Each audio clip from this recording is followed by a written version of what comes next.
मुझे तो ये बताया जाता था कि सबसे अच्छी सड़क महाराष्ट्र की है।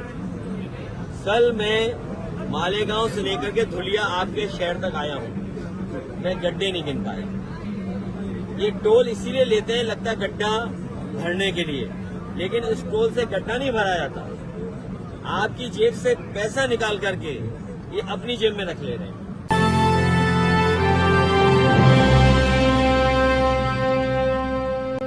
एमपीए में समाजवादी पार्टी ने 12 सीटें मांगी हैं, 2 विधायक हमारे हैं और हम वो लोग हैं जो कभी कभी कम सीटों पे भी संतुष्ट हो जाते हैं। कम से कम सम्मान की तरह जिस तरीके से समाजवादी लोग यहाँ तैयारी कर रहे हैं, इरशाद हैं।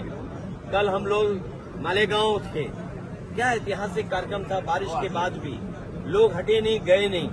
तो ऐसे तमाम सीटें हैं जिनकी जानकारी हमने दे दी। जहां पार्टी मजबूत है उनकी सीटें भी हमने घोषित कर दी। और एक बात मैं बताना चाहता हूं, मुझे तो ये बताया जाता था कि सबसे अच्छी सड़क महाराष्ट्र की है।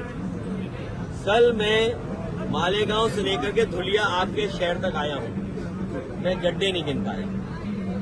ये टोल इसीलिए लेते हैं, लगता है गड्ढा भरने के लिए, लेकिन इस टोल से गड्ढा नहीं भरा जाता।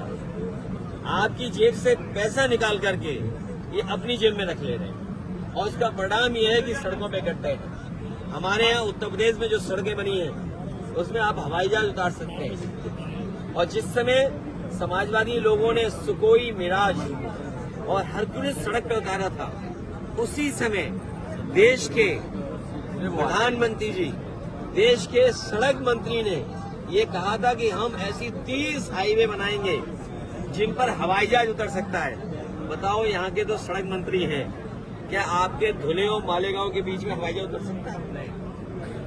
ऐसी ही बड़ी खबरों को देखने के लिए जुड़े रहिए हमारे साथ न्यूज़ टाइम।